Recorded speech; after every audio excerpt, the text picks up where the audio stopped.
नमस्कार।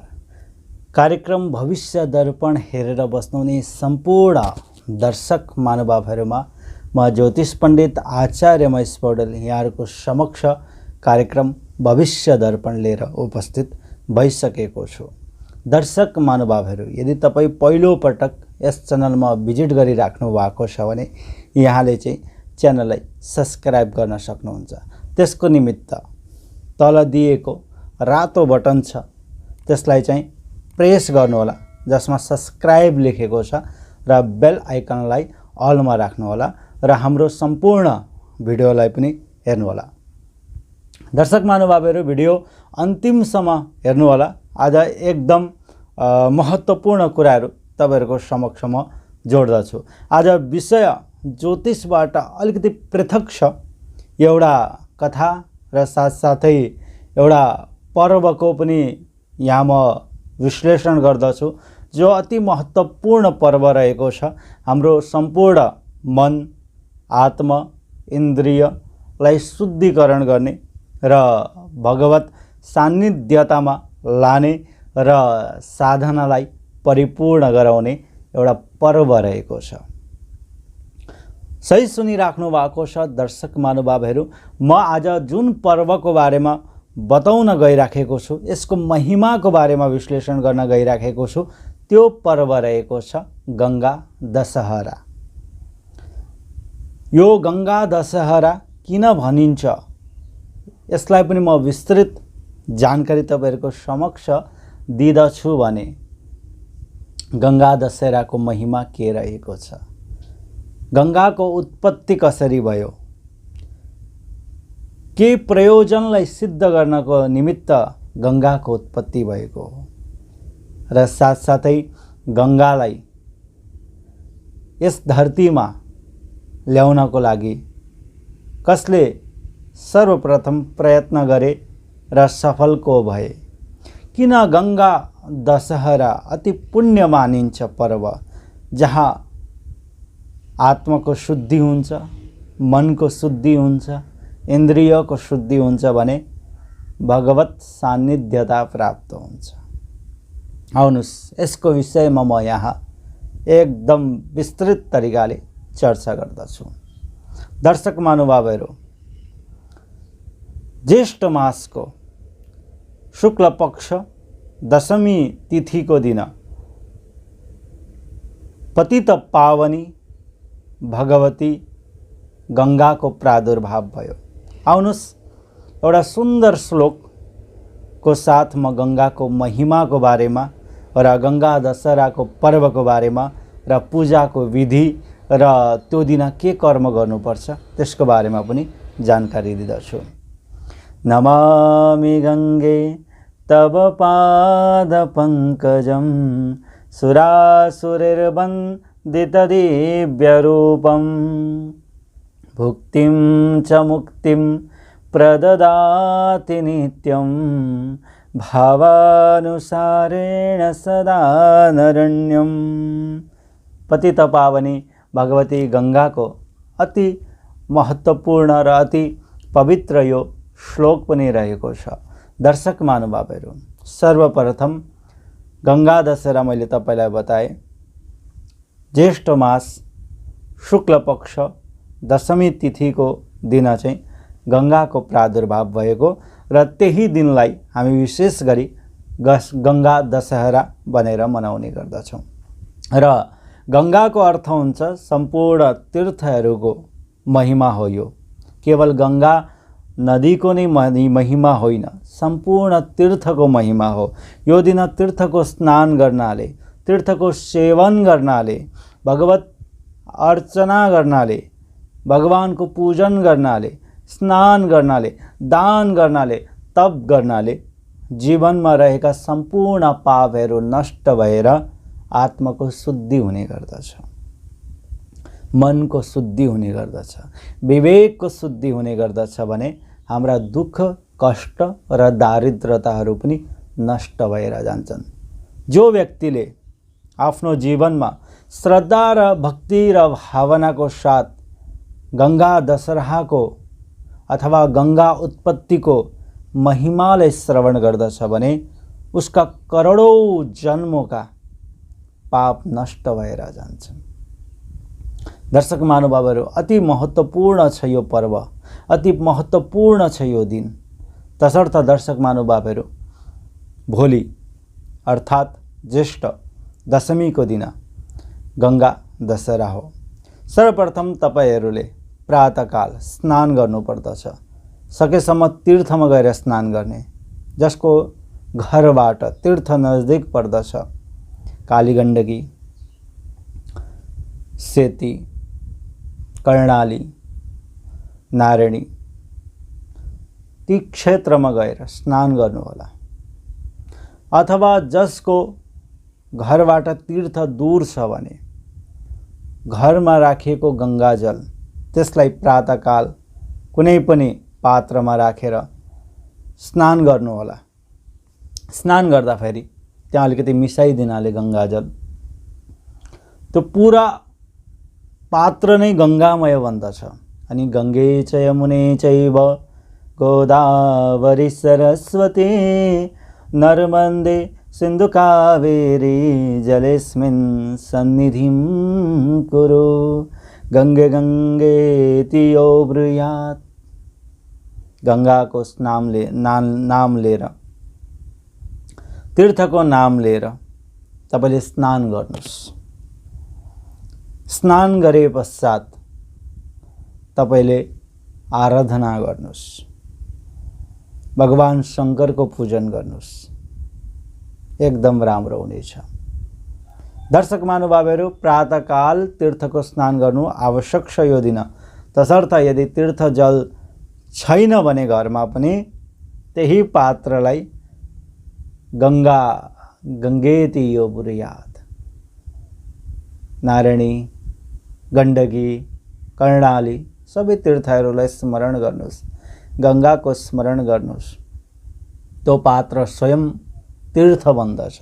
यस्तो महिमा छ वाक्यको, यस्तो महिमा छ नाम मात्रको भने तो स्वतः तो जल गंगामय भावले गंगामय बन्दछ भने त्यो स्नानको पुण्यले तपाईको शरीर शुद्ध हुन्छ, मन शुद्ध हुन्छ भने अनि कर्म गरेको कर्म फलीभूत हुने गर्दछ। आउनुस् सर्वप्रथम म गंगाको उत्पत्तिको बारेमा बताउँदछु। यो अति दिव्य कथा छ, यो अति दिव्य महिमा छ। रघुवंशमा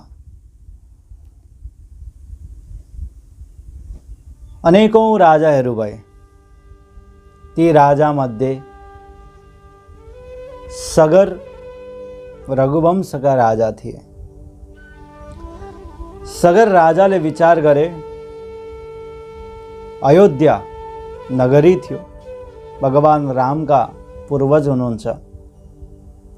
सगर राजाले विचार गर्नुभयो, एउटा अश्वमेध यज्ञ लगाउनु पर्छ राज्यमा, प्रजाको निमित्त, प्रजामा सुख शान्ति समृद्धि बढोस्, राज्यमा उन्नति होस्, त्यसको निमित्त अश्वमेध यज्ञ गर्ने राजा सगर को मनमा विचार आयो।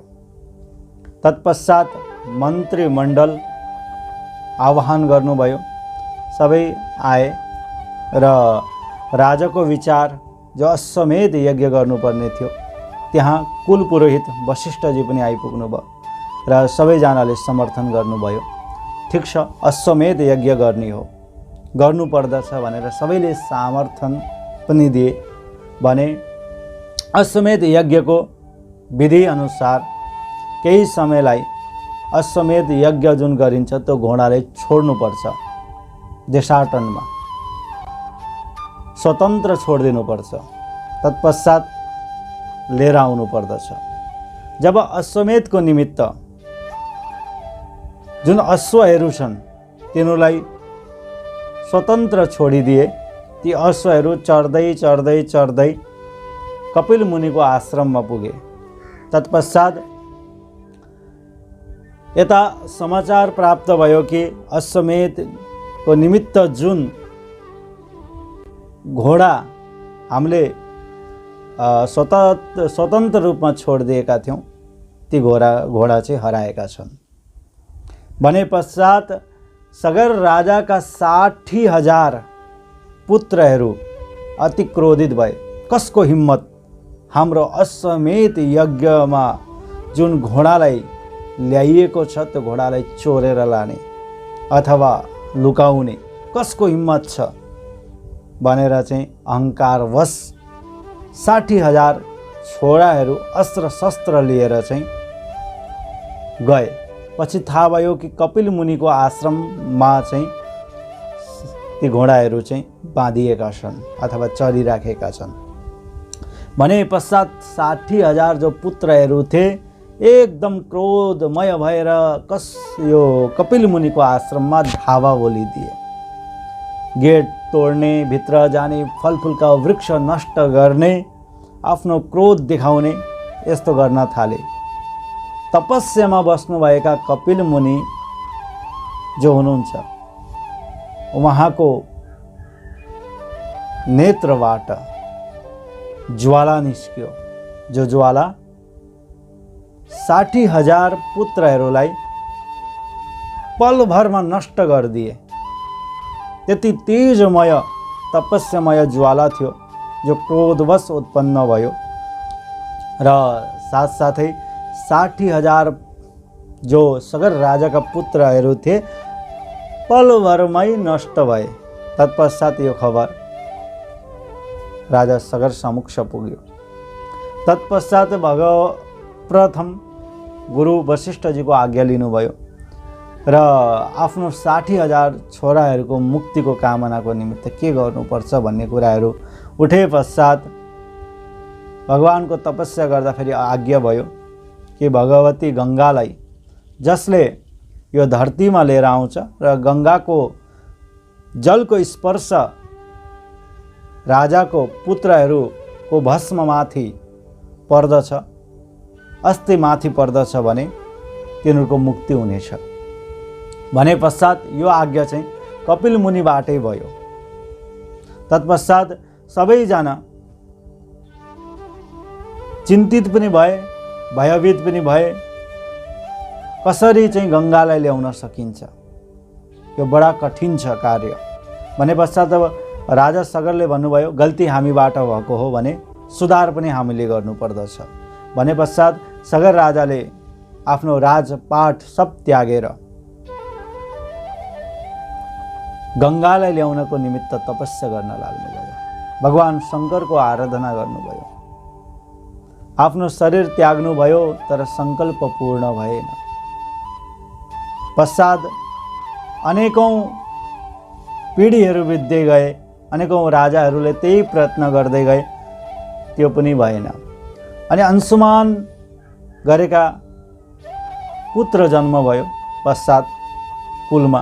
उनले पनि तपस्या गरे, ती तपस्या पनि पूर्ण भएन। अंशुमानका पुत्र भगीरथ भए। भगीरथले यो कुरा थाहा पाए कि आफ्नो पूर्वजहरू यस प्रकार चाहिँ मुक्ति पाएका छैनन्। त्यो मुक्तिको प्रयत्न हाम्रा पूर्वजहरूले कति गर्नुभयो तर प्राप्त भएन। गङ्गालाई लिएर आउनुपर्छ पृथ्वीमा र ल्याए पश्चात कपिल मुनिको आश्रम हुँदै लानुपर्दछ र त्यो गङ्गाको जलको स्पर्श भए मात्र मुक्त हुनेछन् भन्ने कुराहरू जानेर बुझेर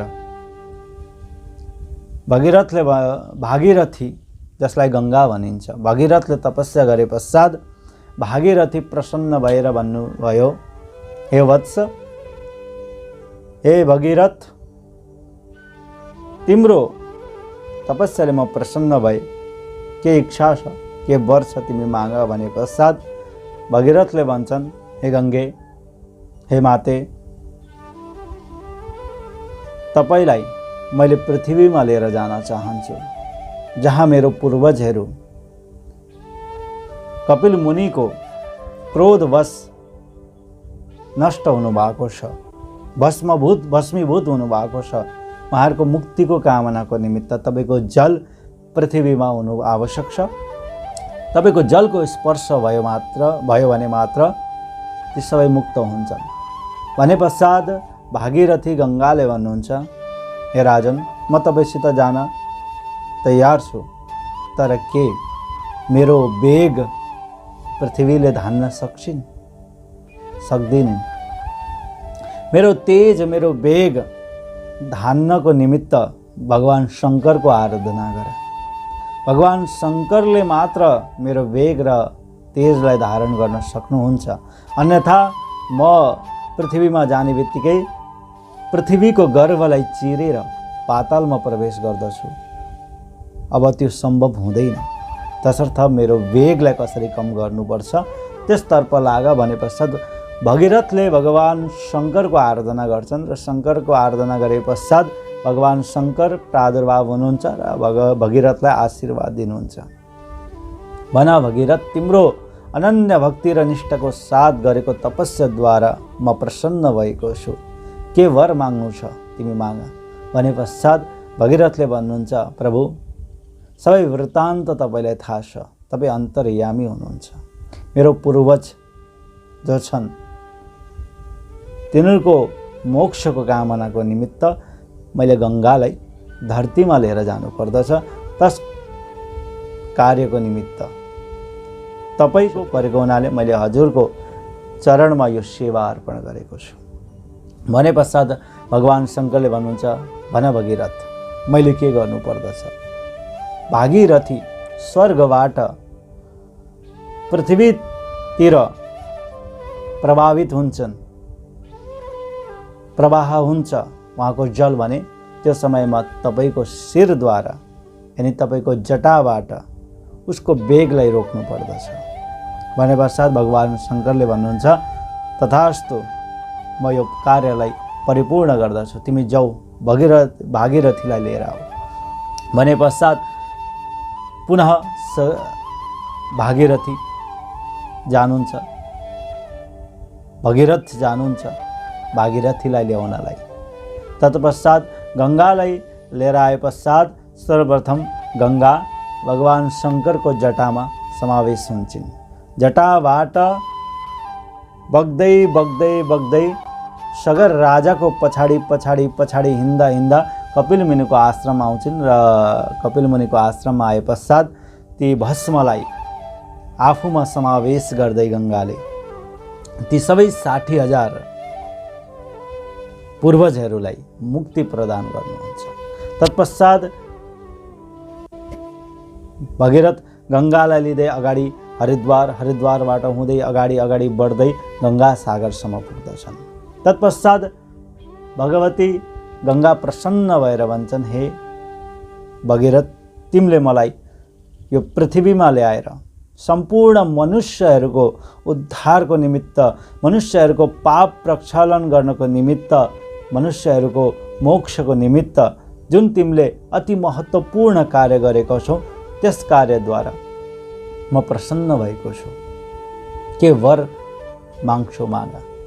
भगीरथले भन्छन्, हे जगज्जननी, हे माते, हे गङ्गे, मलाई कुनै पनि वरको आवश्यक छैन, किनभने म तपाईँकै कृपाबाट यानी तपाईँको दिव्य रूपबाट म त्यसै तृप्त छु।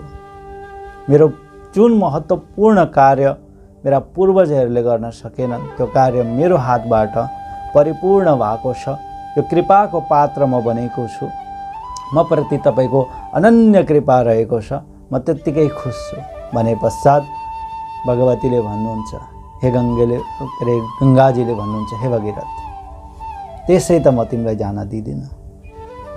कुनै न कुनै वर त तिमीले अवश्य प्राप्त गर्नुपर्छ, तिमीले नमागे पनि मैले दिँदछु भने पश्चात गङ्गाजीले भगीरथलाई भन्नुहुन्छ, हे भगीरथ, आजबाट म तिम्रो नामबाट प्रसिद्ध हुनेछु। हे भगीरथ, यो संसार, यो लोक, यो पुरा ब्रह्माण्ड, यो समाज मलाई भागीरथीको नामबाट चिन्दछ। दर्शक महानुभावहरू, यो अति पवित्र र पुण्य कथा रहेको छ जसको श्रवण मात्रले करोडौँ पापहरू तत्क्षण नष्ट भएर जान्छन्।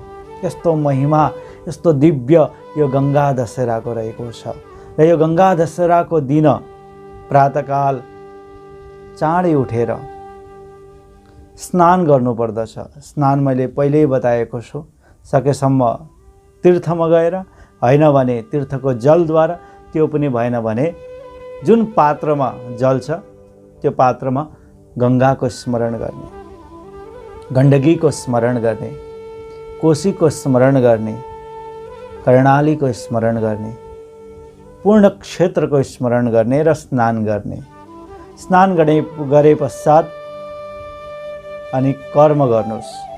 त्यो कर्म के हो भन्दा जप, तप, नियम, भगवत स्मरण र मन्दिरमा गएर भगवान शङ्करलाई एउटा लोटामा जल राखेर त्यसमा गङ्गा जल मिसाएर तत्पश्चात बिल्वपत्र राखेर पुष्प राखेर ओम नमः शिवाय, ओम नमः शिवाय, ओम नमः शिवायको निरन्तर रूपमा जाप गर्दै जल अर्पण गर्नुभयो भने अनेकौं जन्मको पाप नष्ट भएर जान्छ र भगवान शङ्करको कृपा बन्दछ र गङ्गाजीको कृपा पनि प्राप्त हुन्छ भने सम्पूर्ण देवी देवताहरू प्रसन्न भइदिन्छन् र तपाईँको घरमा तीर्थको वास हुनेछ।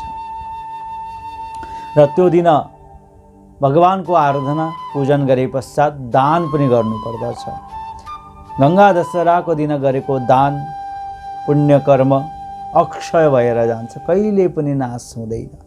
अति महत्त्वपूर्ण कुरा छ, अति दिव्य कुरा छ र अति पुनीत कुरा छ। यो पवित्राणम अपि पवित्रः, पवित्रहरूमा पनि पवित्र यो कर्म, यो दिनलाई खेर नफालौँ र दान गर्नुहोस्। दानमा अन्नको दान, जलको दान, यावत तपाईँले दान चाहिँ गर्न सक्नुहुन्छ भने भगवान शङ्करको श्रद्धा र भक्तिका साथ ओम नमः शिवाय, ओम नमः शिवाय जाप गर्नु होला। ओम नमो भगवते वासुदेवाय यसको पनि जाप गर्न सक्नुहुन्छ भने भगवती गङ्गा प्रसन्न हुन्छन्, जसको मुखबाट ओम नमः शिवाय, ओम नमो भगवते वासुदेवाय एउटा पञ्चाक्षरी मन्त्र, एउटा द्वादशाक्षरी मन्त्रको जप जसले गर्दा छ भगवती प्रसन्न हुन्छ। तसर्थ गङ्गाको कृपा, भगवत नारायणको कृपा, शिवको कृपा तपाईलाई वर्षनेछ भने दर्शक महानुभावहरू, यो मैले जुन तपाईलाई छोटो प्रसङ्ग बताएको छु, यो प्रसङ्गको श्रवण मात्रले अनेकौं पापहरू नष्ट भएर जान्छन् भने भगवानको कृपा पनि बन्नेछ।